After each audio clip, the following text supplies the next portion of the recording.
Hello everyone, welcome to my channel. I'm HuskyZul28. I wanted to make a full guide on how to use Toy Merchant. This video will outline how to perform against certain hunter nitpicks, how to use items, and how to support, how to rescue, and obviously just maximize her potential. I will try and make the start of the guide beginner friendly as possible. And as I go over things, you may not understand if you're new, but I guess, I don't know, deal with it. Some of y'all just can't rescue, get terror shocked. Boom! Annie herself is a container slash secondary support, meaning she's good at kiting, can support, can rescue. And so her traits being specific to her kit, these are labeled Delicate Toy, Soothing Toy, Gaze Afar, and Mad Collector. Delicate Toy is the first thing in her kit, which is basically everything her Catapult and Glider do. So Anne spawns with 2 Catapults at her disposal at the start of her match, which can be placed down and used to gain distance in a certain direction. All survivors on the team can use a catapult, and the cooldown for using a catapult is 25 seconds. A recent buff has permitted that Toy Merchant, when landing on the ground, after using her catapult without the glider, grants a 30% speed boost for 2 seconds. When a catapult is left on the map, the game highlights where it is on the screen for both Toy Merchant and her teammates. An arrow points in the direction of the catapult where it will launch you. 2 catapults can be in effect at the same time. Catapults can be deconstructed or stored on Toy Merchant herself for later usage or just rearranging where it is. Hunters can destroy catapults, and when all catapults are out of Annie's inventory, she is not able to pick them up anymore. And lastly, a survivor with Tide Turner is in fact able to use a catapult. Haha, suck that, barmaid, you and your Doblin. As I was saying, all survivor teammates are able to use a catapult. However, some survivors enter certain states which require them to cancel their ability before using a catapult. Things such as Explorer's book item, Cowboy lassoing a survivor, Wildling on his boar, Entomologist using her bees, stuff like that, you gonna have to cancel before using a catapult. The second part of Delicate Toy is that Annie herself receives a glider in a kit. Unlike her survivor teammates, Annie can only activate this once during a match. I worded that wrong. I meant she can only activate it if she's launching off a catapult or if she's on a 2-story location. It should also be known that for Annie's glider, she has a longer cooldown, which is 30 seconds, 5 seconds more. And some tips for Annie glider usage is that if your catapult leads to a 2-story area, make sure you don't accidentally press space to activate the glider, as you could potentially just use it to drop down instead. Also, Annie herself can deassemble her glider while she's in air to either land on the floor or just reuse it if she needs to, such as like basement. Now, Soothing Toy is the secondary extension to Toy Merchant's kit. When you start in a match, Anne will spawn with 1 of 4 items inside her toy box, which are a syringe, perfume, wand, and elbow pad.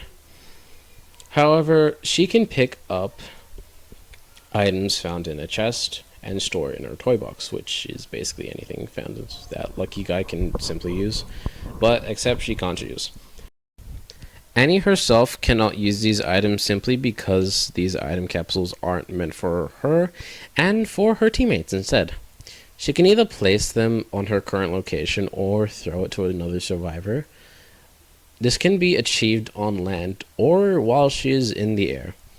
A recent update has permitted that throwing an item to a survivor that can actually pick up items will have a capsule automatically attached to them.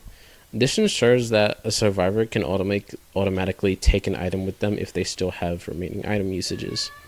The item capsule will only attach to a survivor once a game per teammate. A character who's holding an item can switch with the item inside the capsule at any time, albeit they also have a item that can just be left on the floor, which I will get into. I will explain. Certain survivors can use item capsules and certain just can't at all. Which I will start with characters who cannot use items of any sort from Toy Merchant. These are Mind's Eye, Priestess, Seer, Embalmer, Prospector, Enchantress, Wildling, Acrobat, Postman, Prisoner, Psychologist, Novelist, Little Girl, Professor, Composer, Cheerleader, Puppeteer, Batter, Fire Investigator, and Toy Merchant herself. Now, for survivors that do use items, I will split them into two categories. The following survivors can switch their items with another item at any point of time without having to use up all their items. This includes Lucky Guy, Doctor, Lawyer, Thief, Gardener, Magician, Explorer, Mercenary, Coordinator, Mechanic, Forward, Perfumer, and First Officer. Now, the second set of survivors who can use these kind of have to use their items first before actually being able to switch items, but they are able to receive an item capsule without trouble. This includes Cowboy, Female Dancer, Barmaid, Gravekeeper, Entomologist, Painter, Patient, Weeping Clown, Antiquarian, Journalist, Airplanist, Fair Lady, Knight, Meteorologist, Archer, Escapologist. Gaze Afar is one of more Annie's minor traits, and to put it simply, when she's using her glider, she can see the outlines of her teammates. That's pretty much it. It's useful if you want to transition to an area and you don't know where your teammates are. And her lost trait, Mad Collector, is a pretty useful one, pretty underrated. This allows Annie to dig up a chest like 2 times as fast than a regular survivor, which used to be 40% faster than Lucky Guy, but he's been patched to have the same chest opening speed now, which her ability also stacks with Thief, meaning 3 times speed if you have a Thief in the match. But onto the more useful change. When Anne spawns in a match, she is met with a full % vaulting buff, and upon collecting more items from a chest specifically, she stacks the same 4% buff to up to 12% vaulting speed. Yeah. And you don't need to have like all 3 items in your inventory at once. You just need to open the chest. Okay, so Persona Web. Okay.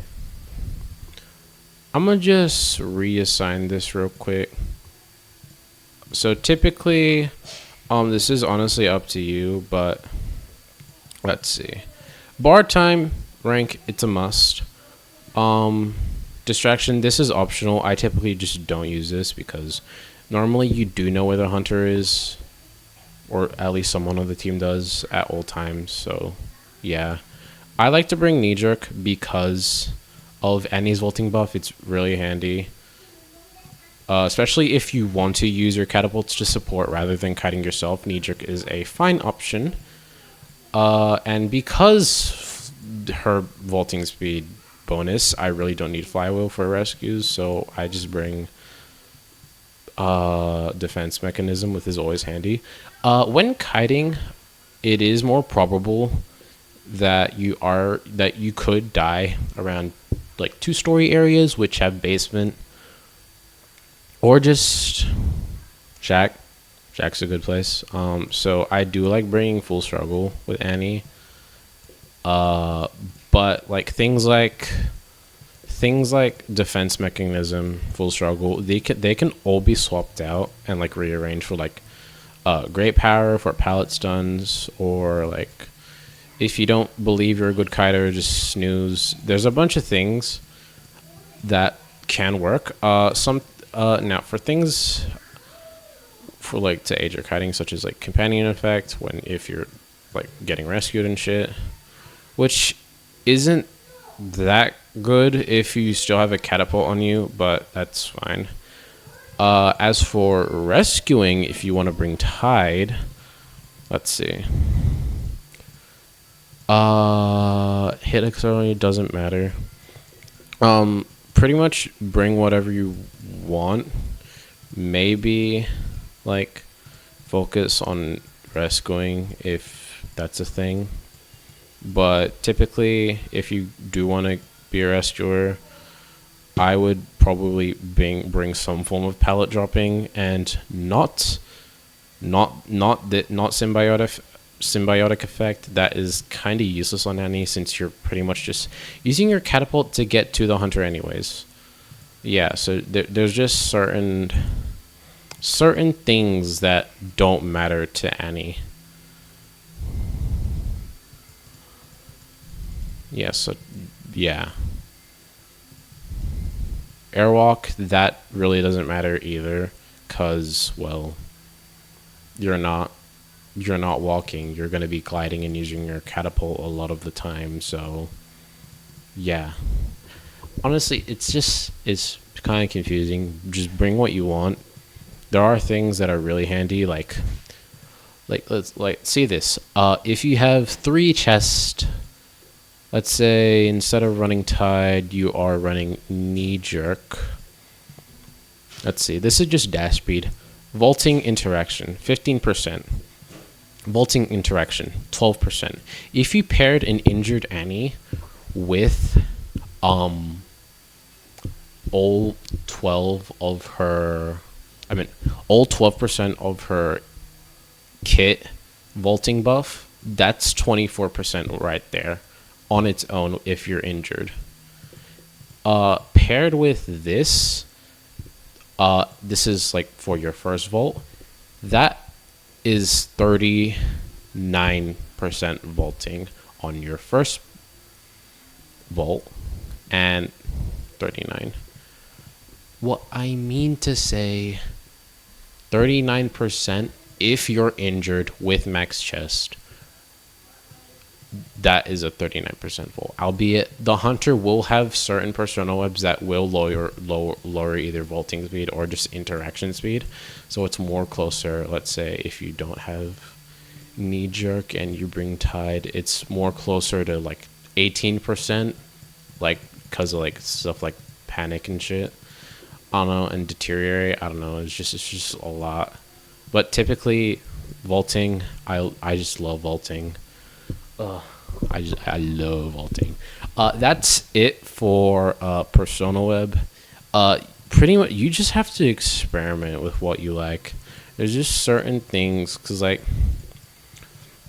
I don't know. I typically don't bring healing because one, I think an Annie at half health is, besides not having that extra shit, is efficient and not weak at all. So healing time isn't really important.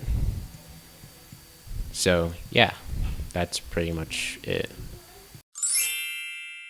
How to use a Catapult 101. I like to categorize my catapults into situations where they are placed, such as instant catapults, cipher/exit catapults, rescue rebound catapults, or just plain set up preset catapults. For instance, an instant catapult is where a hunter is chasing you. You may throw down a pallet or vault a window, and you may have transitional issues. This is where a catapult comes in, which is made for pure distance. Teammates should know that if a catapult like this is in an irregular spot, assess whether the catapult is safe to use, albeit if the hunter hasn't destroyed it. There are times when a survivor won't look at the direction of this, and they will launch themselves into a tree. It's pretty funny. Okay, moving on. Cipher exit gate catapults. These are catapults you can set up at your cipher to quickly take the hunter away from the cipher when they're coming towards you or teleporting, or at the exit gate. Same thing. For preset catapults, these are catapults you take the time to set up, either going into good areas such as two-story locations such as hospital or just any of the buildings in Eversleeping Town, or towards an exit gate. These are very handy, which you may not even use for yourself. So that's just one of the many perks. You can help teammates suffer from not dying. And speaking of not dying, lastly is rescue catapults. These are, catapults in general, they're so handy for rescues. You don't have to be at the chair once, and you can just stall for time. And for specific hunters such as Lucino, Violinist, Violetta, Sculptor, Bonbon, hunters that do chip or double damage, you can easily just use the Toy Merchant Landing speed boost in replacement for Flywheel. It helps a lot, especially against Lucino. I love using this trick against Lucino. It's like a reward. And then I get Terra Shocked, for fuck's sake. Anyways, for basement specific, you can just drop down from the basement entrance and use your glider to avoid pretty much most hunters, except for Naiad. Her water still works in basement. But if a hunter is like camping in the current floor with you, just beware of drop down with basic hit or their skills, because it will cancel your glider and you're fucked and you will get basemented too. And that's pretty much it.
Okay, on to hunters.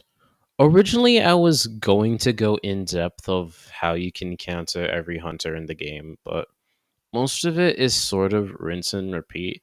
And if you like already have a gist of like every hunter's ability, you kind of know what to do based on just like, I guess, having game sense. But to put like just narrowing it down, hunters like Geisha, Helenbur, Wu Chang, Nightmare, like just anyone who can teleport or have hunters that fight with distance. Looking at you, Mary. You should like keep catapults near you, either by like your cipher or exit gate, because you do not want to take an early hit or a detention hit at endgame. Because like it it fucks the game so bad. Like, ugh. And then there's hunters like Soul Weaver, Hermit, Wax Artist, Ripper, Gamekeeper, Wu Chang, who can all pretty much hit you while you're in the air, albeit some of it is more bullshit than others, which is also annoying. Mind games with your glider exist, so remember to swerve around trees, walls, or just change your trajectory. And yeah, that'll help. Unless you're against a breaking wheel and he has the flicker ability while you have a spike. Not fun. You also want to time your catapult jumps. Some hunters that can counter that, such as Wu Chang, Disciple, Sculptor, Nightwatch, and Ivy. I hate using a catapult, getting canceled, looking at the timer 24, 23. It sucks. And well, actually surprisingly, Hullabaloo isn't affected by this. He can't he's red. Like his red circle thing ability, I don't know what it's called, but he can cancel you placing down a catapult, but jumping off one isn't actually considered an ability. So you can jump off while he's like sealing your abilities. There is one more hunter that I kind of want to go in more in depth with, mostly because of a discovery I made like a couple months back, which is Disciple, which I do not like going against as in any, mostly because skill issue. Yeah. So first, when you're intimidated by the cats, which is her sealing ability, you cannot place a catapult, use glider, or throw an item. But if you have a cat attached to you and you are in the air, her stun hitbox works exactly like Violetta's and all that. Where if she does her jump and like goes under you, you get knocked out of your glider.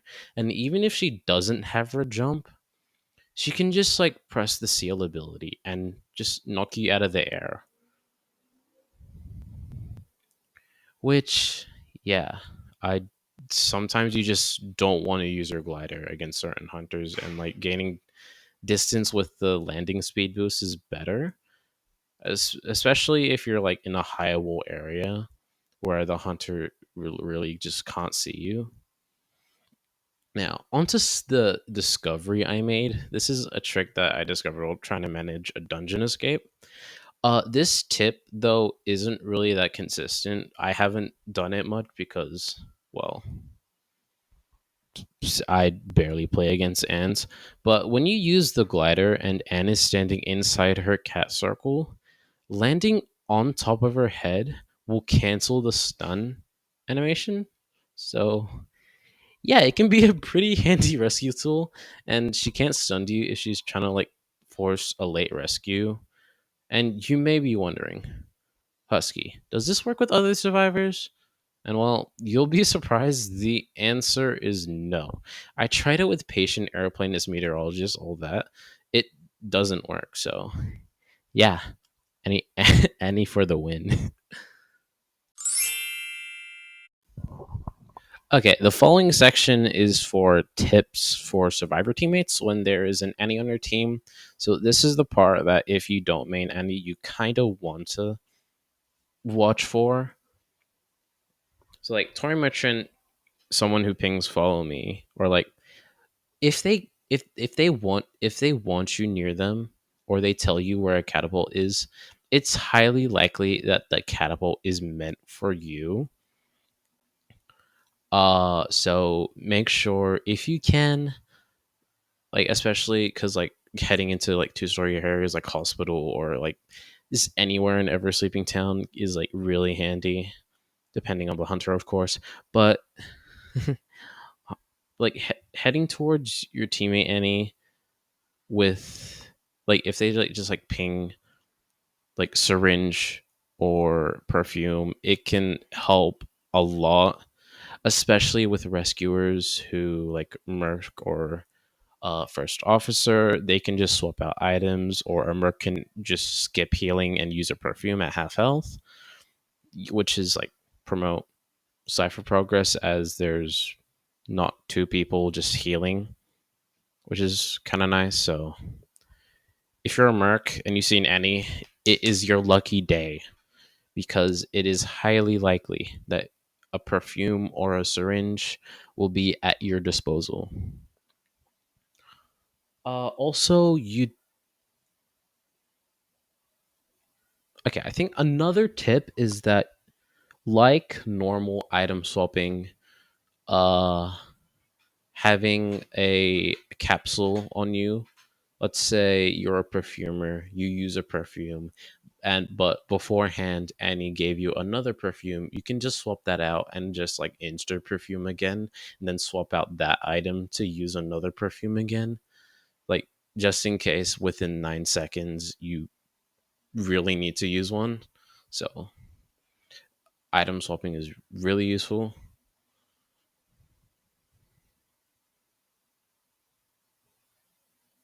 I'm trying to think of other tips, but I don't think I got any more. That might just be it for today's video. I hope I did well. I know I didn't do the best explaining a bunch of shit. So if you have like comments or like questions about anything, I can give my just general gist or what I know on what you could possibly do better. Yeah. So, slime out.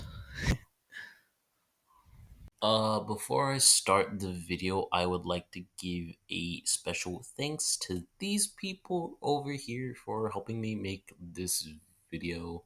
Uh, Thank you. I really couldn't have done it without ya. I mean, I could have, but like, anyway, you get the point.